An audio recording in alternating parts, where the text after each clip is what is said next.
I'd like to go over a list of areas that require attention. Some of this will be no news to you, some of it perhaps.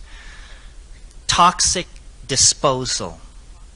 We don't have a theory of toxic disposal. What we have is a theory of toxic hiding, shell games, postponement, tabling. We need a real method of toxic disposal. Until it comes, we continue to sequester radioactive and toxic materials throughout the world in the body of the Earth. Many of these toxic materials have half-lives of hundreds of thousands of years. Again, yesterday's newspaper. Greenpeace reported encountering a Soviet frigate in the Sea of Japan, dumping nuclear cores and nuclear coolant into the Sea of Japan, where the Japanese population draws 30% of its sea catch. We need toxic disposal. Plants have a role to play here. Many of you know that the solanaceous plants, like the Jimson weed and the datura, sequester heavy metals, but this information has not been made the centerpiece of a crash program to clean up the land, simply because people do not care enough, or rather human institutions, read corporations, do not care enough. Environmental restoration. Another area where tiny pilot projects are held up in such a fashion to give people permission to think, well, that's under control, at least. We don't have to worry about that. Most of the restoration programs that you hear about are in fact cosmetic efforts designed to divert your attention from some greater horror being perpetuated somewhere else. You have to be very sophisticated because the enemy you're playing with is incredibly sophisticated. We need planet-friendly technologies. An obvious one is hydrogen. Hydrogen, when burned in an automobile or a boiler, combines with oxygen to produce water. It is a technology that is non-polluting. And by developing liquid natural gas storage and transportation technologies, we have proven that we can handle hydrogen. Hydrogen is highly explosive, but if you blow up a hydrogen loading or unloading depot, all you have is a very violent, localized explosion. You don't have planetary contamination of the water and the air. Hydrogen is the direction in which we should be moving. And the people who have studied it have put in place all kinds of technological schemes for bringing it to us. But the problem is that those who are already peddling natural gas and petroleum byproducts are not interested in this scheme. Their loyalty then is not to the species or to the planet, but the bottom line. In any civilized society, putting the bottom line ahead of civilization and planet would be a hanging offense, but not here. Another area, population control. This is one that everyone agrees with, but the facts of the matter have not, I think, been fully explored.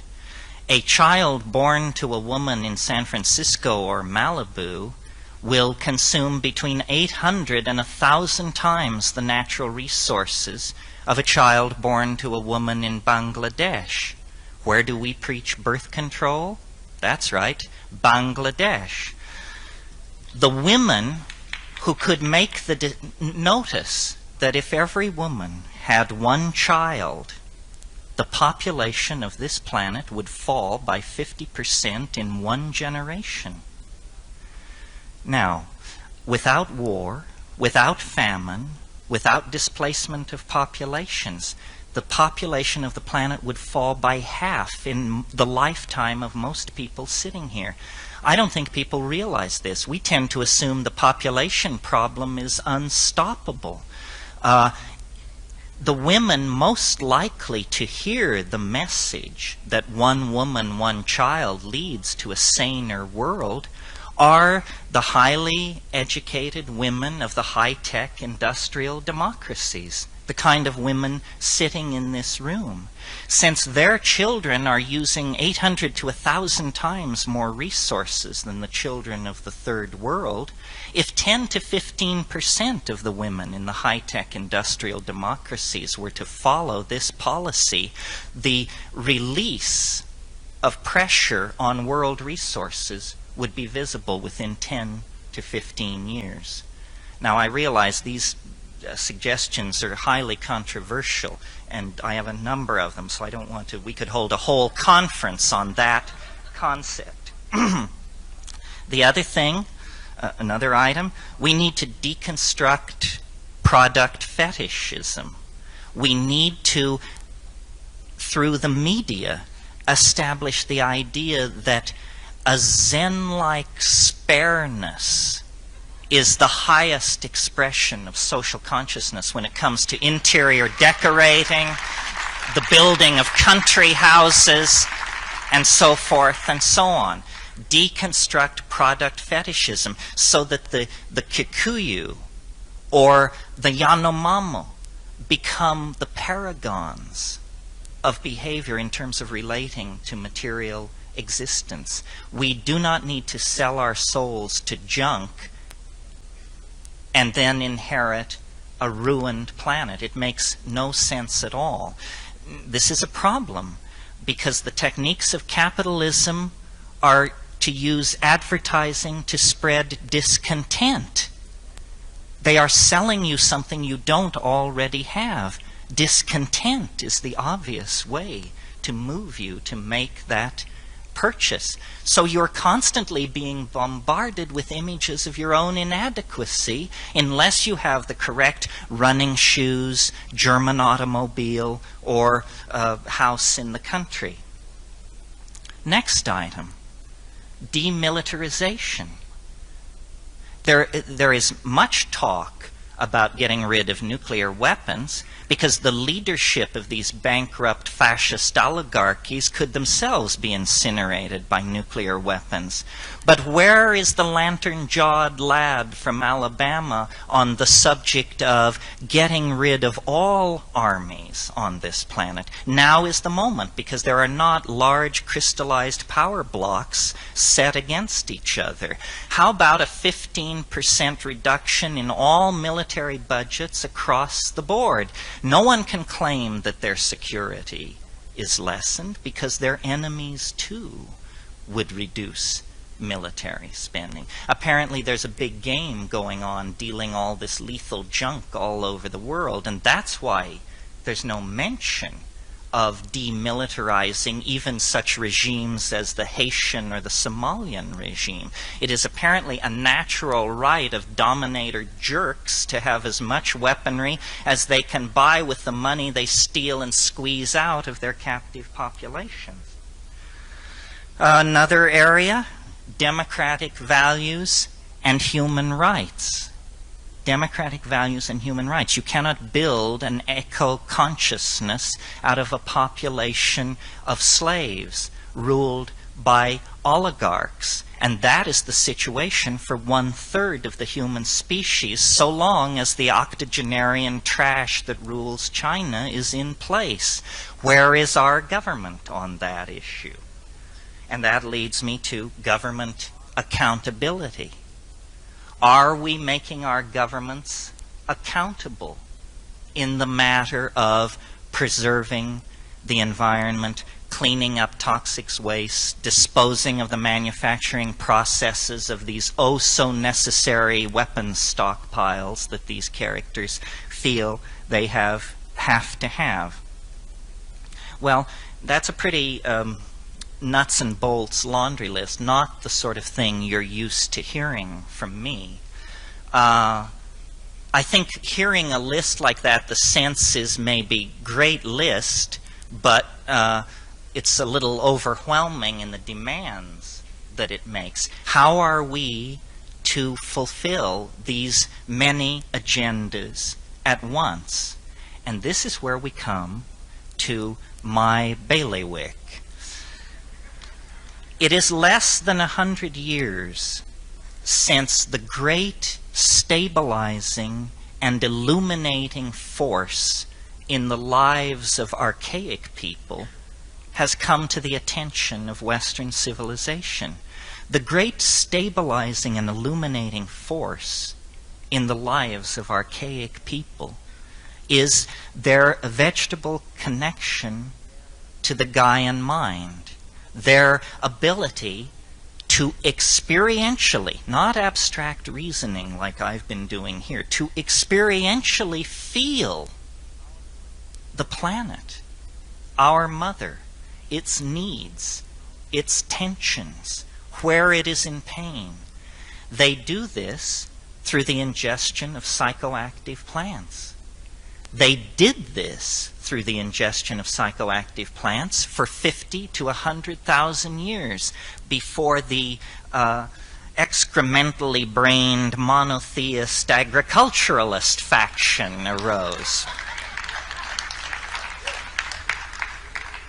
The greatest gift of the vegetable mind to the human order is the psychedelic experience, because it allows the dissolution of boundaries, and it is going to be necessary to dissolve those boundaries in order to coordinate the metamorphosis of the human world.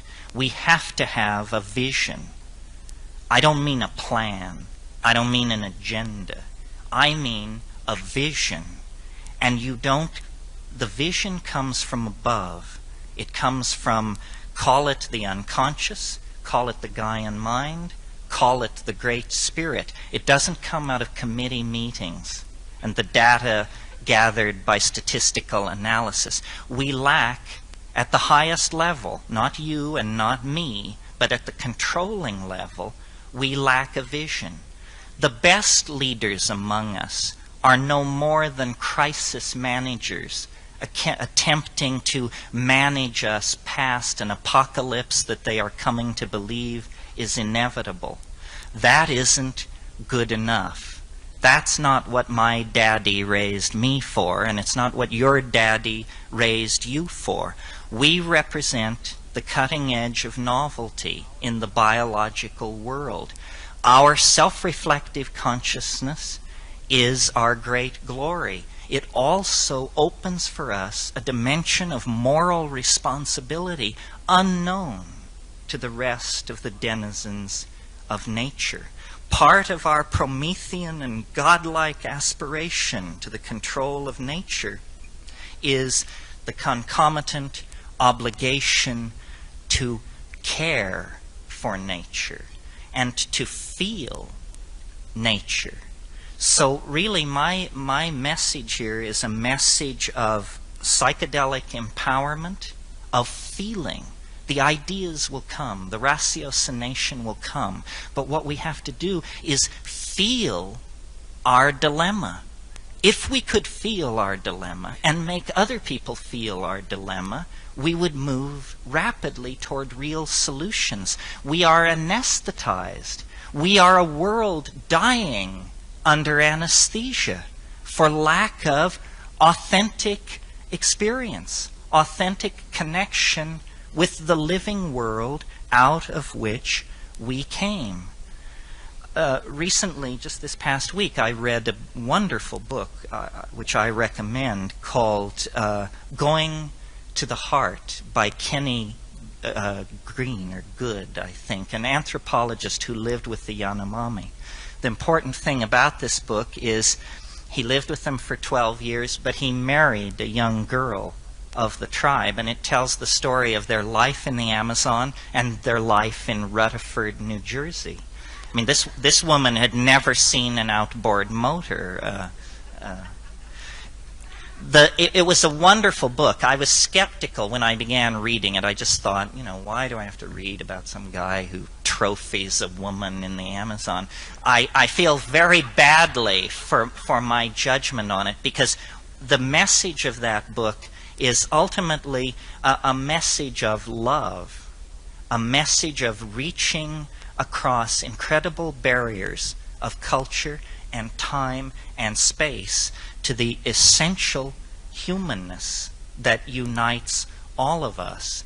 And if we can do this by whatever techniques are available, if we can create a sense of community globally, then attending that sense of community will be a sense of caring and responsibility.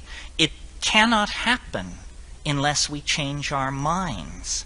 We have the technologies, the money, the logistical ability to do almost anything in the human world.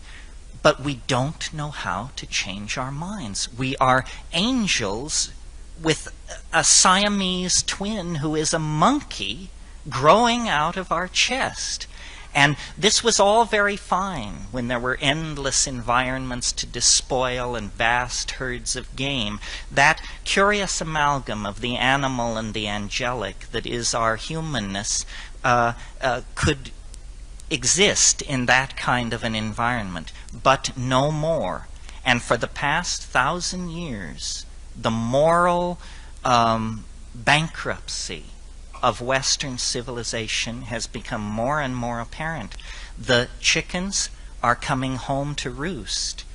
We must build community, and we must do it in a short time. If we had 500 years to debate this and make our case, I don't think I would be advocating psychedelic intervention. But we're sick. We're terminal. We've lost our compass. We don't know who we are. We don't know where we want to go. Our own lives are an experience of inadequacy and tension. We have lost our compass, but it's there.